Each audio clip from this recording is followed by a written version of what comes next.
toda semana a gente recebe aqui representantes do Amor Exigente para conversar sobre um assunto tão sério e tão urgente. Na semana passada nós recebemos o Luiz Fernando Calduro, que é vice-presidente da Federação de Amor Exigente. Falamos sobre a política antidrogas aqui no Brasil, também nos Estados Unidos, o que aconteceu no Congresso de Amor Exigente lá no Nordeste. E ele, como pai, também pôde passar para a gente um pouco da experiência, compartilhou com a gente momentos importantes dele como pai e também como família. E hoje a gente vai ouvir o que esse grupo, que faz um trabalho excelente, um trabalho que traz a recuperação de jovens dependentes químicos, vai nos falar e alertar sobre responsabilidade social e cidadania. A gente tem alguns caminhos para manter os nossos filhos afastados das drogas e Amor Exigente tem mostrado toda semana alguns desses caminhos. Hoje nós vamos receber a presidente de Amor Exigente, que é a Dona Mara Silvia Carvalho de Menezes, que já está aqui e que vai bater um papo com a gente. Dona Mara, muito obrigada por ter vindo. É sempre uma honra recebê-la. Obrigada. Muito feliz. Vamos sentar aqui um pouquinho?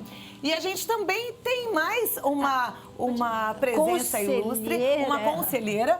Dá um beijo aqui. Opa. Muito obrigada por ter vindo também, que vai sentar aqui com a gente, também conversar sobre esse assunto que é tão importante, cidadania, né? Ontem eu fiquei pensando tanto nisso, no quanto é importante a gente passar esses valores para os filhos, né? Nós estamos na Semana da Pátria, que é 7 de setembro, não é? Antes, porém, Cláudia, de nós começarmos, Liane e eu, falarmos sobre cidadania e responsabilidade social, eu queria cumprimentar você. Como vai você? Cada vez melhor?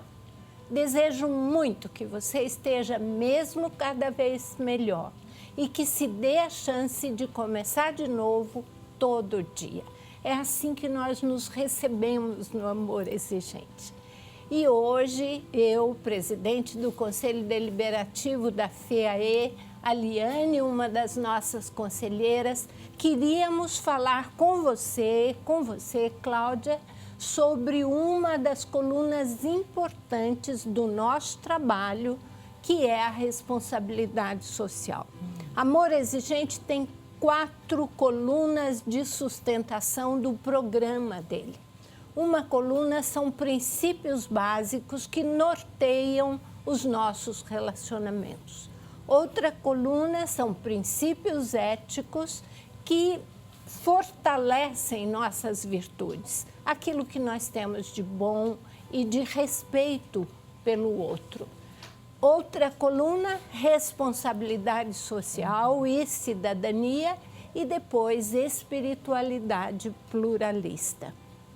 A responsabilidade social surgiu naturalmente no nosso programa porque alguém como você que está nos acompanhando, se começa a sair de si mesma em direção ao outro, ao seu semelhante, começa a ajudar as pessoas, é inevitável, é uma consequência natural você começar a interferir na sua comunidade, na sua cidade. E aí entra a responsabilidade social.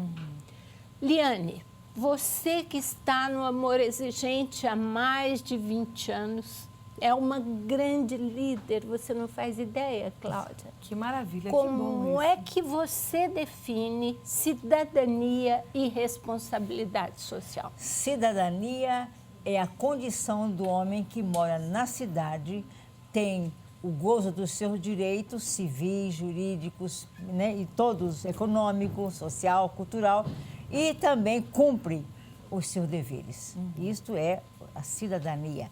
Agora, a responsabilidade é cada pessoa sentir-se autor dos seus atos. Isso é muito importante. Quer dizer, eu não posso botar a culpa, é o governo, é isso, é aquilo, é o vizinho, é minha mãe, meu pai. Quando a pessoa se investe desse poder, eu sou responsável pelos meus atos, e ele começa a perceber que se ele fizer um gesto menos nobre, menos digno dele mesmo, ele está trabalhando contra ele próprio.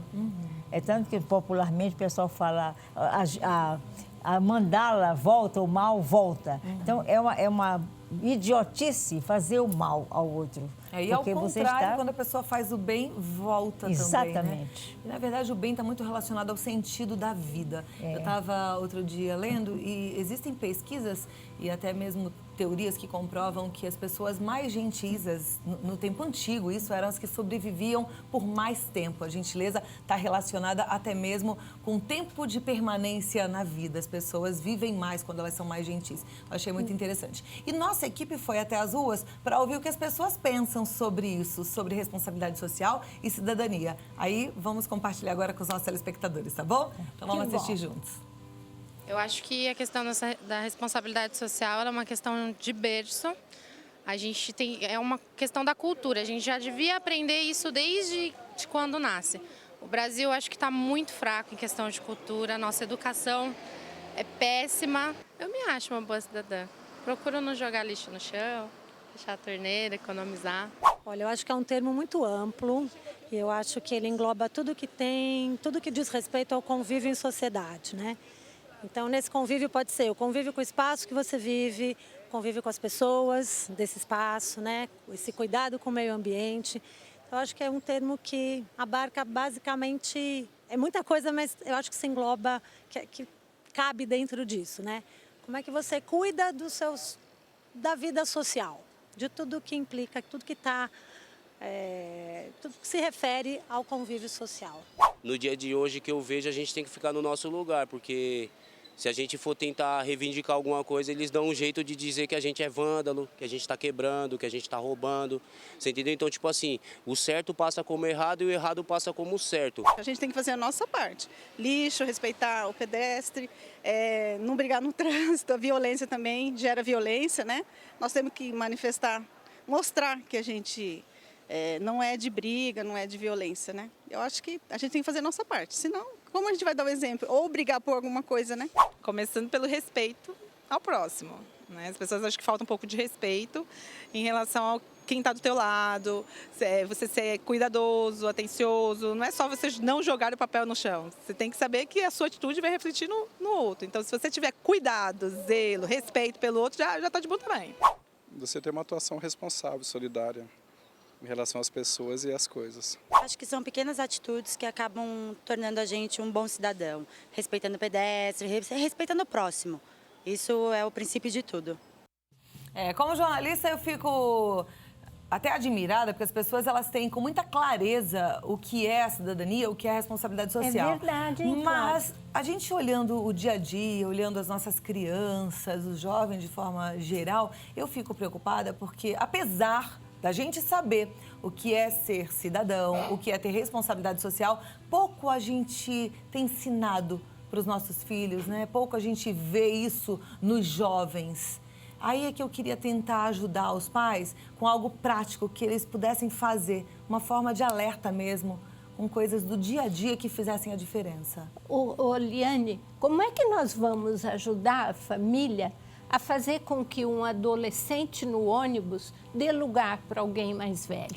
Como é que nós vamos ajudar uma criança pequena a ser responsável pela cidade dela, pelo outro, pelo avô, pela avó? Como é que você faria isso? Fazer com que a criança ou o adolescente se sentisse responsável pelos seus atos.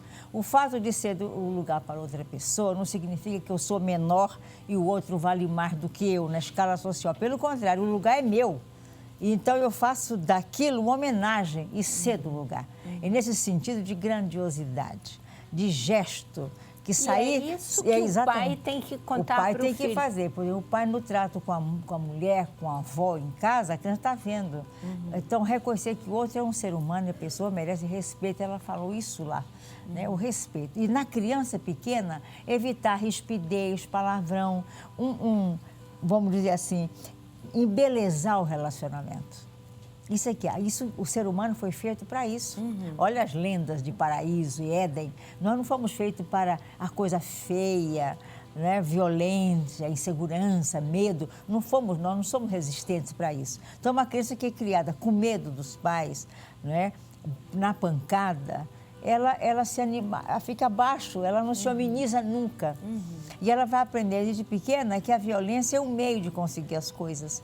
Então, quando a gentileza, no bom sentido, não digo assim de frivolidade, mas na prática, né, ceder, ser gentil com o outro, a criança vai introjetando como uma segunda natureza. Então, primeiro é o exemplo dos pais. Ah, não tenha dúvida. Aliás, a gente tem que lembrar sempre, quando a gente coloca um filho no mundo, que não é a ordem natural da vida. Não. Tem filho porque é assim. Não, é responsabilidade séria. Seríssima. Seríssima. A gente tem que pensar que é todo dia matar uns 20 leões por dia, né? Aquela é uma luta mesmo pela sobrevivência do seu filho, com muita seriedade. Olha, mas é uma coisa também, Cláudia, muito compensadora. Você sabe que eu tenho 2 histórias que eu gostaria de compartilhar com vocês. Uma, quando eu era bem garota, na fazenda com a minha avó, passando as férias do final do ano, a vovó costurando plástico. E a máquina não pegava, e escorregava, e fazia de um lado, fazia do outro. E eu sugeri, vovó, se nós pusermos um paninho dentro, será que não vai firmar essa costura? Deu certo.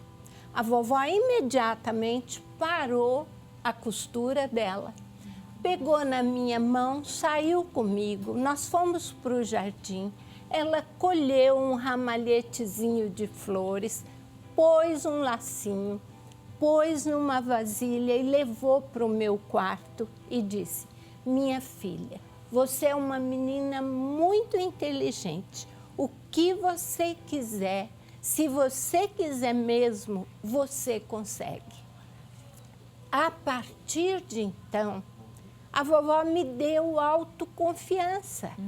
Ela, sabe, cada dificuldade na minha adolescência, na minha juventude, até hoje, velha, eu me lembro da vovó e digo, eu vou conseguir.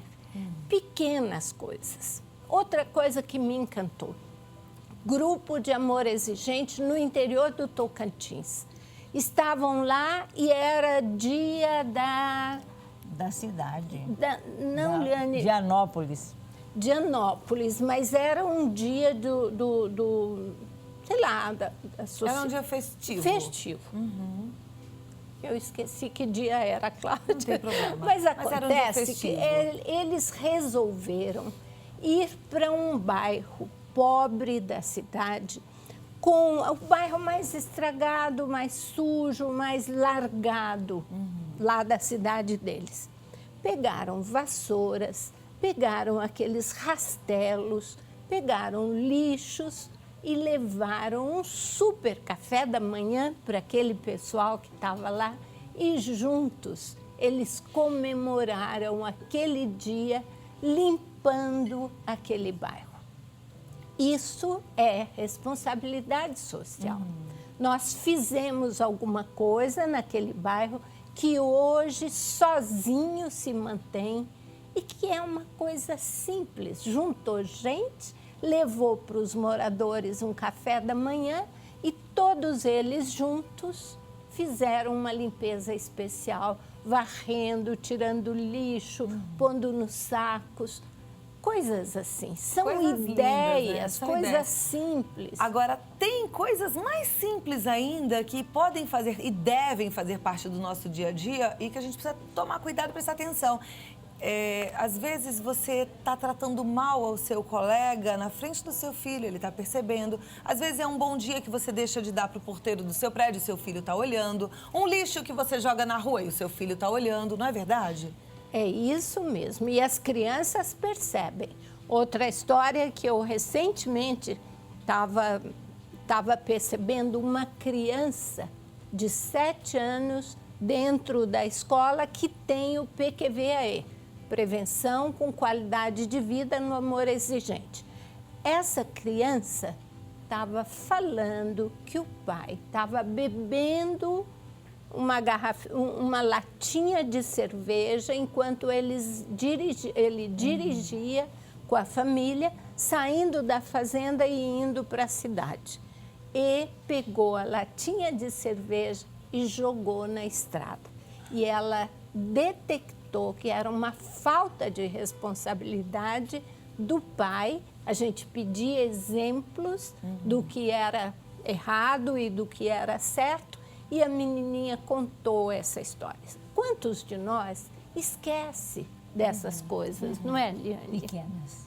Pequenas coisas que fazem toda a diferença. Agora, para que você tenha qualidade de vida, para que as coisas funcionem como deve ser, nós temos que ter a responsabilidade, a cidadania em relação ao nosso próximo da forma mais completa e simples que a família pode ter.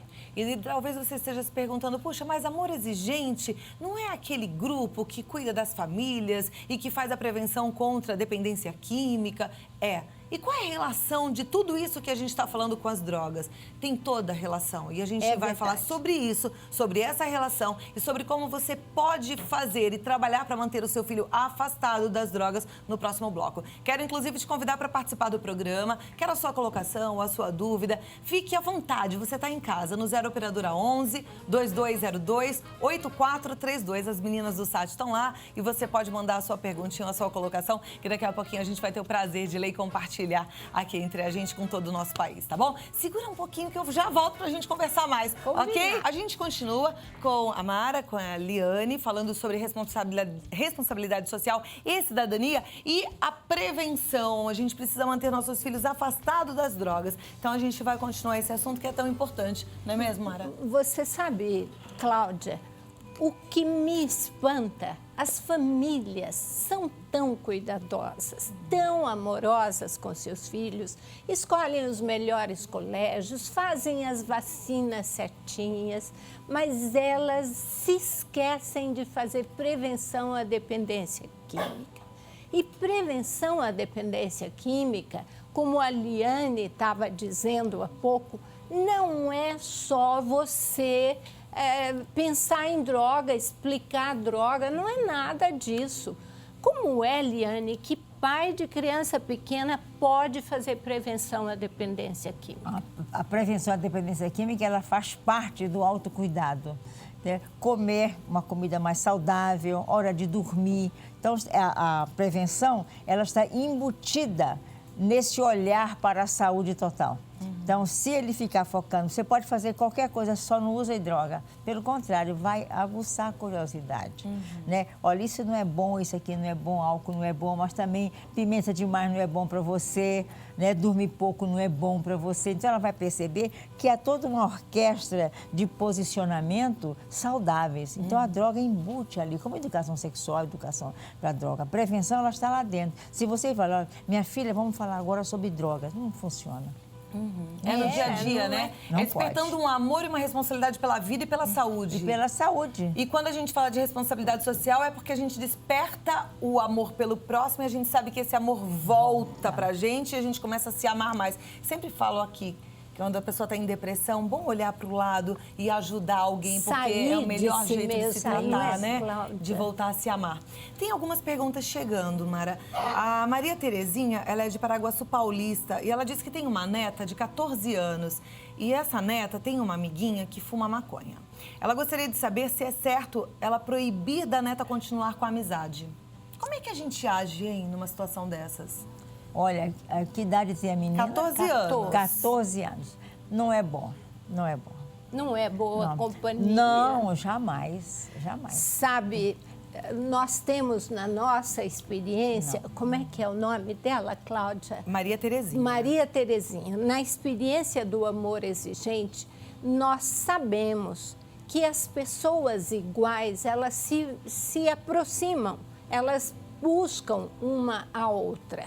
As nossas adolescentes que estiverem começando a se envolver em grupos, que usam maconha, que bebem um pouco, que chegam meio tontas, que não têm horário para chegar em casa, que vão mal na escola, é hora de nós acompanharmos mais de perto esta menina e começar a oferecer outras coisas. Sabe, não adianta também você proibir.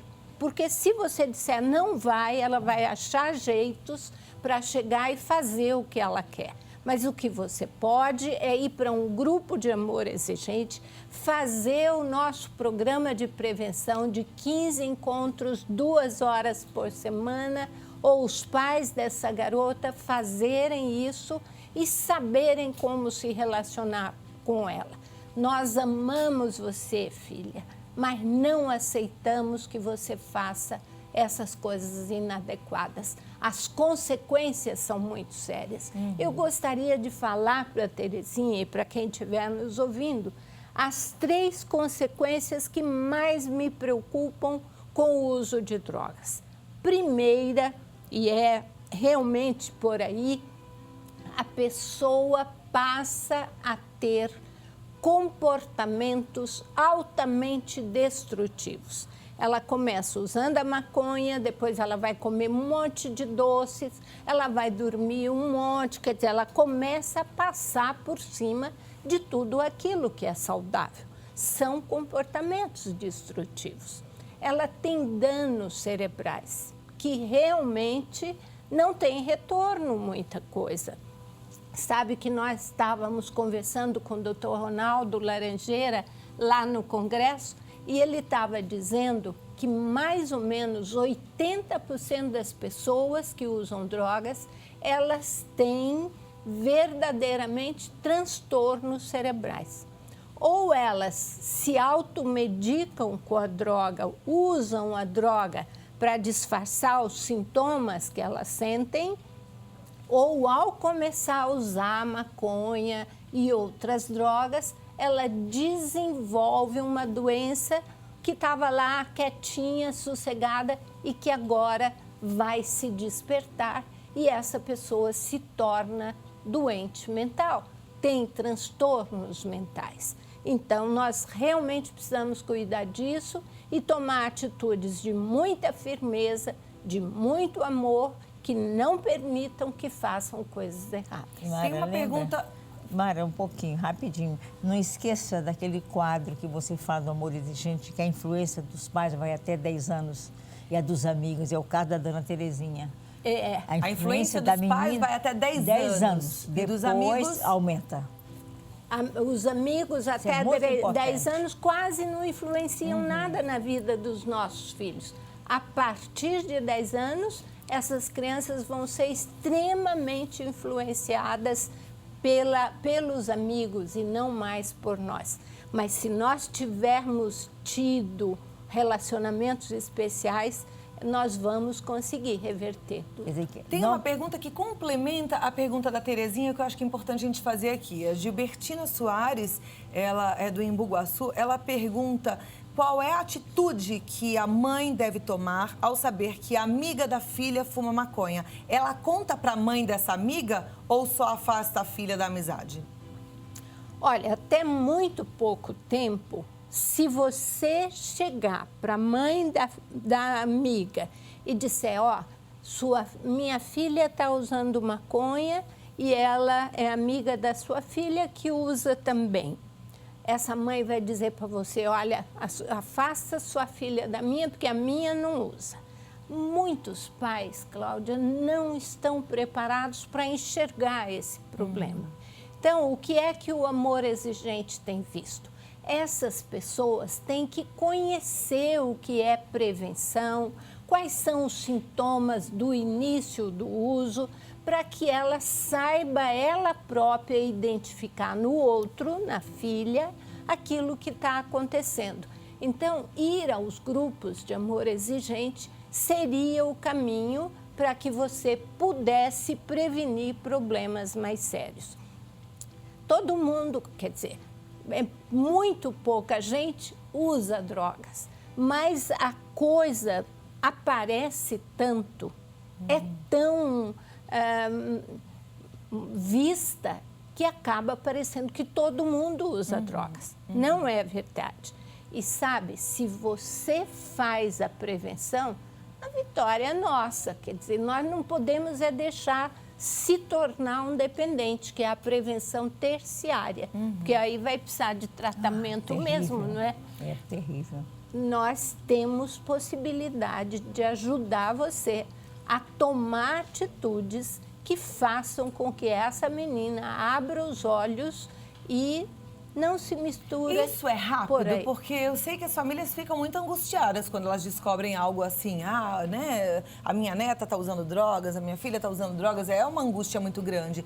Essa ajuda que existe no Amor Exigente é rápida? Tem uma resposta rápida? Porque ela tem que mudar, Mara, né? A maneira de falar com o jovem. E ela aprende a mudar a maneira de falar rapidamente? Rapidamente, porque aprende no grupo. Porque você não pode falar, você vai ter que usar porque eu estou mandando você parar de usar. Não vai funcionar.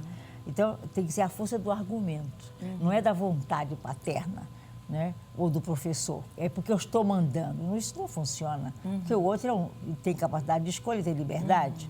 Então, você vai pelo argumento. E dependendo do grau do uso de drogas também, tem que mudar a linguagem. Nem consegue porque está doente pela droga, né? Agora, eu queria só complementar a Terezinha falando da filha, né, da neta, de afastar a neta dessa amiga que está fumando maconha. Eu acho que também é importante os pais ou os avós oferecerem uma nova alternativa. Então, assim, esse grupo não é um grupo bom, mas de repente levar essa neta para conhecer um grupo bom de jovens que se amam, que se cuidam e que cuidam do próximo, né? E hoje a gente sabe que existem grupos saudáveis assim. Muito. Por isso que é importante a gente frequentar lugares decentes, direitos, né? Eu acho que é bom a gente ir à igreja, frequentar um grupo jovem. Isso faz diferença na vida dos nossos filhos. Faz toda a diferença. Mas veja você, tem a história de uma família que um rapaz de 22 anos, músico, começou a cheirar cocaína, quer dizer, a usar cocaína, uma droga muito pior.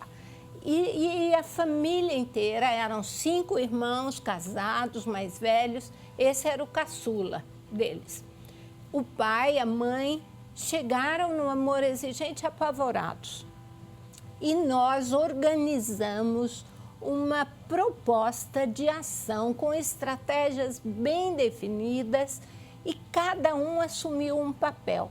A avó de manhã ia tomar café com ele, já acordava e tomava café junto.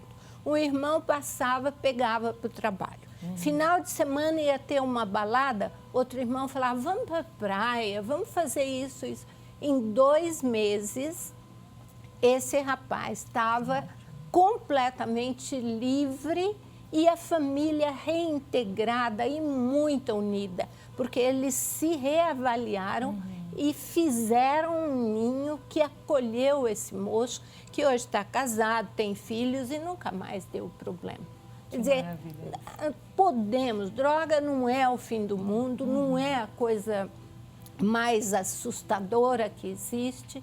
Se nós tivermos um bom programa, se fizermos prevenção, eu tenho absoluta convicção que nada disso vai para frente. Fiquem tranquilos. A Genovirge Alves Andrade, ela é de Buritama, em São Paulo. Ela pergunta o seguinte, a pessoa que tem 60 anos e é usuário de drogas e não admite que é usuário, não aceita ajuda, o que a família pode fazer? Vai para o grupo.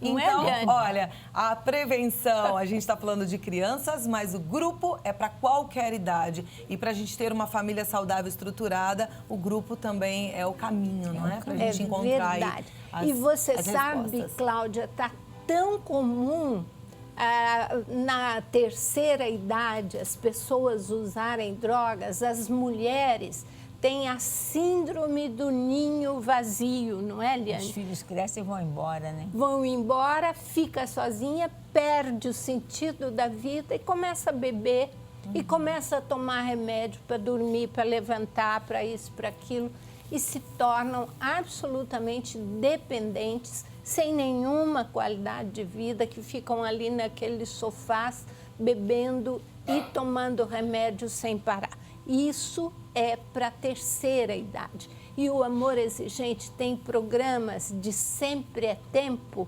que ajuda essas pessoas mais velhas a terem qualidade de vida. Bom, já que falamos então de 2 programas, vamos vamos dar uma passada pelo Amor Exigente, porque assim a gente ajuda a todos que estão em casa. Então, para quem tem ainda filhos pequenos, o grupo de prevenção. Isso aí, prevenção Quem está vivendo universal. o problema da droga hoje procuraria que grupo para os familiares? O grupo de família, pai e mãe. Pai e mãe, grupos de família.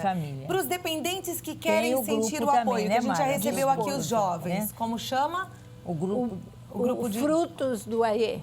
São jovens. Frutos do AE. É. Isso. E aí o grupo de terceira idade... Que sempre é tempo. Então tem para todos. E tem o grupo de esposas, porque o trabalho do amor exigente com a família difere absolutamente do trabalho dos pais com o filho. A mulher tem uma outra aproximação do marido que os pais não têm. Então nós temos grupo amor exigentinho para o filho do dependente químico, para o irmão do dependente químico. Trabalham as crianças que vão ao grupo com os pais e ficam conosco fazendo prevenção. Tem o grupo de pais, que foi o nosso primeiro grupo, ajudar as famílias a mandarem filhos para tratamento. O grupo dos filhos, daqueles que são dependentes e querem parar de usar, para que eles, com os seus pares, consigam parar de usar. Depois nós temos os grupos de esposas para saberem lidar com os maridos. E nós temos o grupo de Sempre é Tempo, trazendo as avós, muitas delas também educando os netos, porque o filho acabou com o casamento e as crianças foram parar nas mãos das avós. Olha, conheça esse movimento. Ele funciona. Dá certo, não é, Liane? Maravilhoso, é uma nova vida, não tem a conversa. Liane, fala um pouquinho de como é que foi a sua chegada no AE. Eu cheguei pelo meu filho e ele começou a usar droga já com 21 anos na universidade. Ele era assim meio arrivista, meio poeta, e aí ele entrou em crise e começou com maconha. E depois passou para cocaína, não injetava. Mas aí estava perdendo já o seu trabalho como aluno da Unicamp e com o amor exigente, ele não chegou nem a ser internado, ele ficou só no grupo. Então ele hoje, né, depois de todos esses anos, ele é professor e está um rapaz maravilhoso, tocando trompete, fazendo poesia, escrevendo, fazendo suas teses, doutorado. Não perdeu a vida dele, né? Ao contrário, está deixando frutos maravilhosos, deixando uma marca. E Mara fala uma coisa fantástica. Nós não temos nenhum poder de tirar o outro da droga. A gente aprende isso. Então, nós temos que fazer o desligamento emocional para nós podermos não adoecer e ajudá-lo, a ele se ajudar. Entendeu? Você disse uma palavra-chave, alternativas. Da linguagem, a maneira como você chama atenção, como você fala, como você recebe ele chegar em casa com o olho vermelho, drogado, caindo de droga, né? Então, a gente aprende a não tocar, não falar, entendeu? Então, essa maneira, não é o que está acontecendo que é importante, é como você lida com o fato. Muda totalmente. Veja o papel dos advogados, né? É exatamente isso. Então, a nossa proposta é para você cuidar-se, cuide-se, porque você pode ser muito mais feliz e fazer as pessoas que estão à sua volta muito mais felizes também. Mara Silvia Carvalho de Menezes, muito obrigada. Posso agradecer você também? Eu que agradeço muito, viu? Olha, é muito bom estar aqui, é muito bom estar com vocês que nos acompanhem. Contem com amor exigente, nós contamos com vocês também. E Lívia Teixeira Castrolon, muito obrigada por ter vindo. E só com uma palavrinha, o amor exigente é um fator de proteção social para a violência doméstica, enfim, uma maravilha. E é mesmo, e a gente fica muito feliz e grato por existir esse trabalho. Força para vocês sempre. Obrigada. E o site é amorexigente.org.br, tem em várias cidades, inclusive fora do país também. E se você precisar trocar um e-mail, info@amorexigente.org.br. O telefone é 019-3252-2630. Não deixe de procurar ajuda, não fique só. Vá a um grupo de amor exigente. Muito obrigada. Eu gosto muito de recebê-las, viu? Até a próxima oportunidade. Obrigada. Bom, né, gente? Assunto sério, assunto lindo, assunto limpo, porque a gente merece ser mais feliz e as nossas famílias merecem estarem bem estruturadas. E a gente consegue com ajuda, nunca só.